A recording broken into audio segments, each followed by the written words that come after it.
The next morning we packed up the camper and headed over to the cafe for breakfast. We're heading off to Aus today, which is northwest of us, but we're going to detour south to the Orange River and the South African border, then west along the river and north up to the main road to Aus. It's about 420 kilometres with about half of that on gravel. There are plenty of interesting old cars and motorbikes outside the Roadhouse, worth a visit just for them.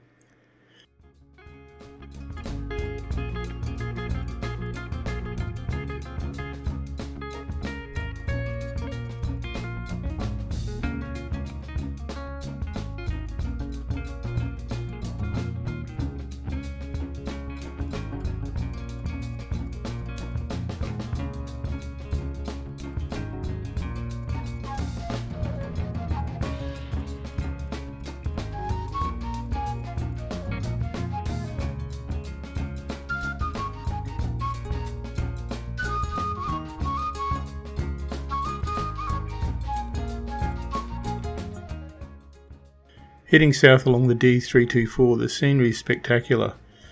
Once again, the clear blue skies and mild temperatures.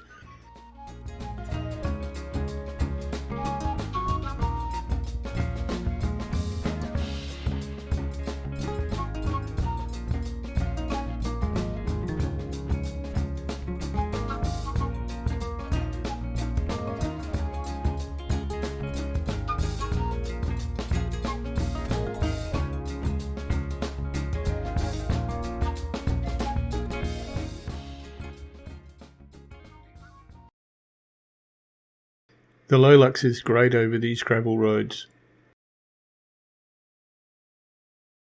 Along the way we come across this old truck that didn't make it. The bullet holes in it remind me of Australia. While we're in the area, we decided to drop in on Ace to have a look at the end of the Fish River Canyon. I'm sure I'm pronouncing that wrong.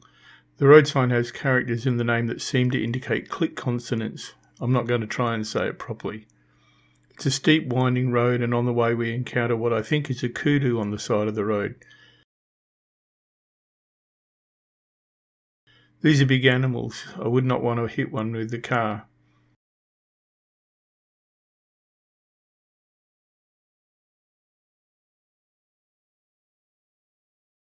At the bottom we drive up to the gate of the resort itself. It's private property, so we don't go in. There are a few baboons about, but other than that, it's really quiet. Ace is the end of the road, so we have to turn back and then chuck a righty onto the D316 to head down to Noordewar. The scenery continues to be rugged and beautiful. On the way we've seen what seems to be a radio station promo for Canab AM on the side of the hill. Once we get close to the Orange River, we start to see cultivated greenery. A lot of this was grapevines under irrigation in a narrow strip close to the river. The Orange River itself is pretty substantial in this arid area, and no, it's not orange. It is, however, running pretty strongly around all the rocks. There are a lot of small diamond mines along the river, which we'll see as we head west. We've been advised not to stop and not be seen taking photos of them. I suspect a portion of them may not be legit. Okay, we're down on the Namibia-South African border. This is the Orange River, and that over there is South Africa. Heading west out to the semi-main road and then up to Roche Pinard and then Aus, and that's where we're going to be for the night. Some distance down the road we come across the confluence of the Fish and Orange rivers. Could not resist a picture of the sign, being a fisherman. There's also a good bridge here, so we drive across, pull over and take some pictures.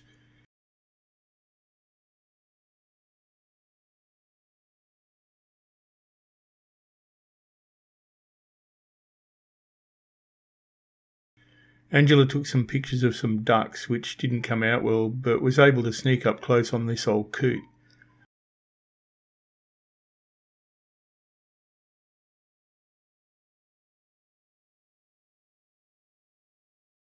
Also spotted some baboon prints on the ground.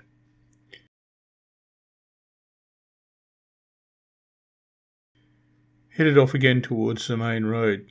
The scenery is too interesting to even play I Spy.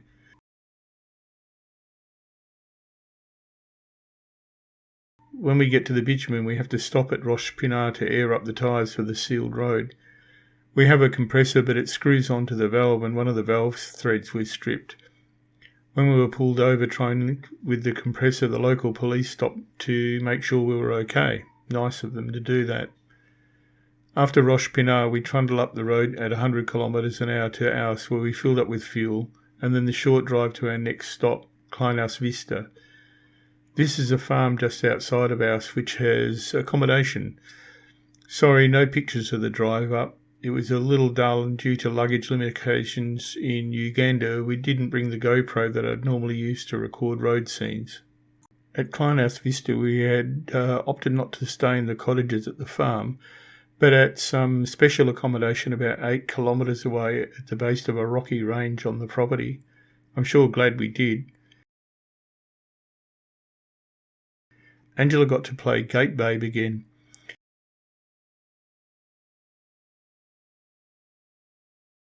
We proceeded along the sand road, avoiding the ostrich and her chicks. Ostriches are way bigger than emus, so discretion is advised.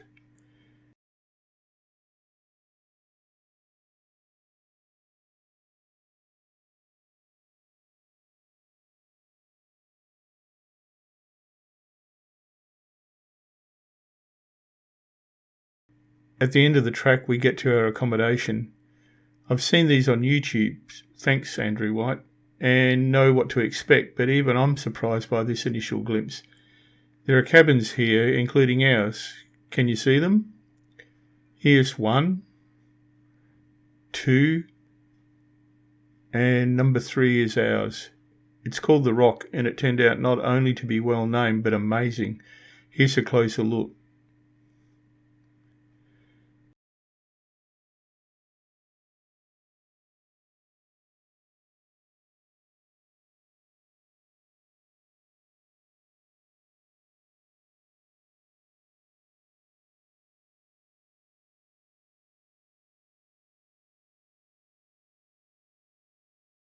There is a great view out to the west, but the inside is unbelievable. First up, the name The Rock makes sense.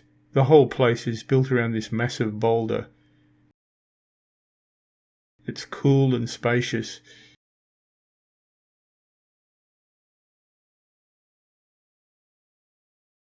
There is a kitchen and dining area, sitting room with a fireplace. It can snow lightly up here. Our own bathroom and an outdoor deck also snuggle up into the rocks.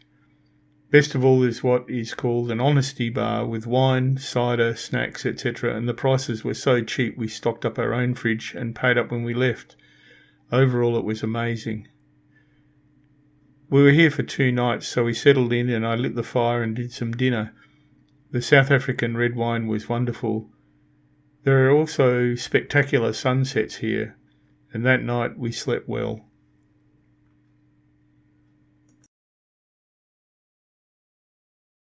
The next morning we considered our options.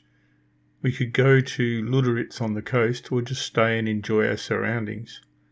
The trip to Luderitz lost and we stayed. Why not? The place was amazing and I always rush off to try and see everywhere, and I promised myself I'd try to chill on this trip. So we sampled the drinks and confirmed that the white wine was also excellent, but also that the local potato chips, crisps, were great, and the Savannah cider, oh the cider. It was great and I miss not being able to get it in Australia. Crisp and dry just like Namibia, wonderful.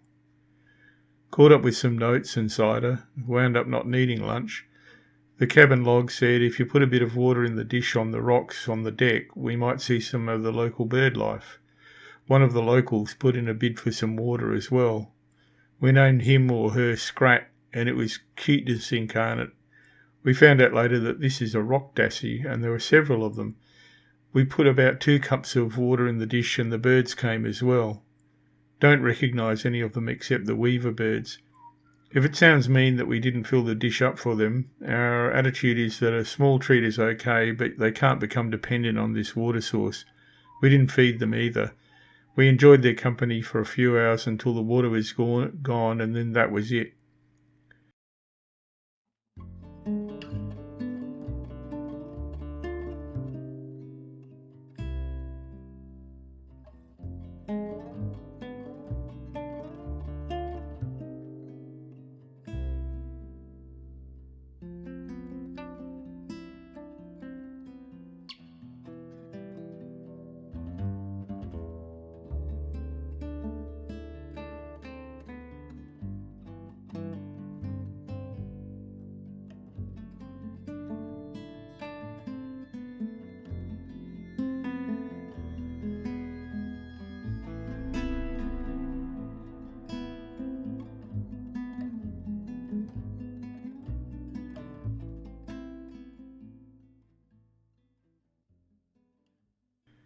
As the shadows lengthened, we decided to go back to the farm to have dinner at the restaurant. I had the oryx bolognese, which was yummy. I think they farm them here like cattle. We're also treated to another gorgeous sunset. I think it's down to the fine dust in the air that we call Namibian mist. The hills in the foreground are big sand dunes, and the Namib desert is off to the west as well.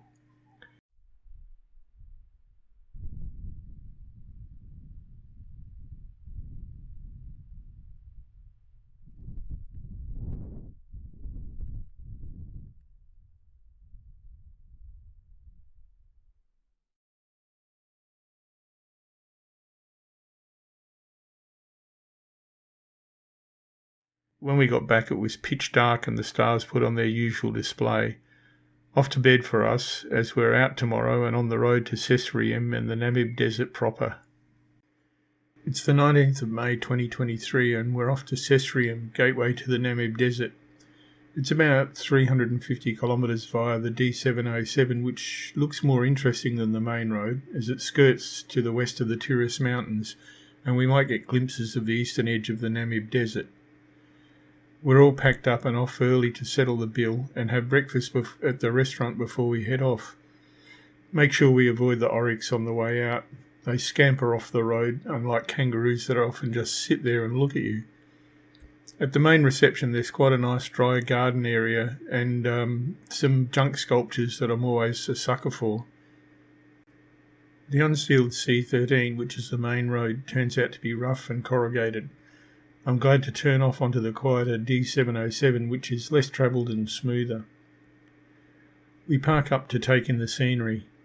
To the east it's rocky hills, and to the west the Namib dunes come close to the road. These are pretty big, but nothing compared to what we will see.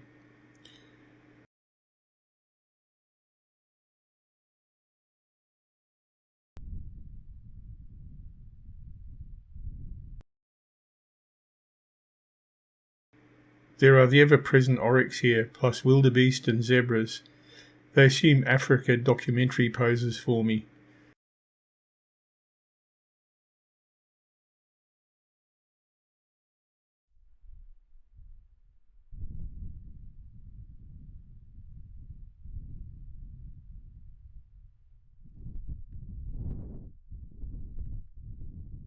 We even managed to spot this jackal.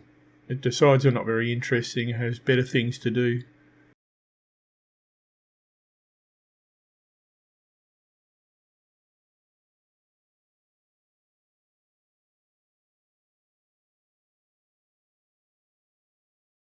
Sesriem is pretty small and we don't need fuel, so we drive the extra few kilometres to the desert camp where we have a chalet for a couple of nights.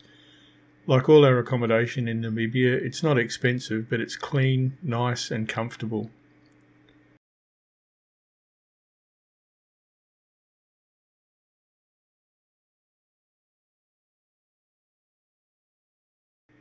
I cooked some dinner at the outdoor kitchen and we watched the sunset over the Naukluft Mountains. This southwestern outlier comes in at about 1800 metres, so it's no mere pimple.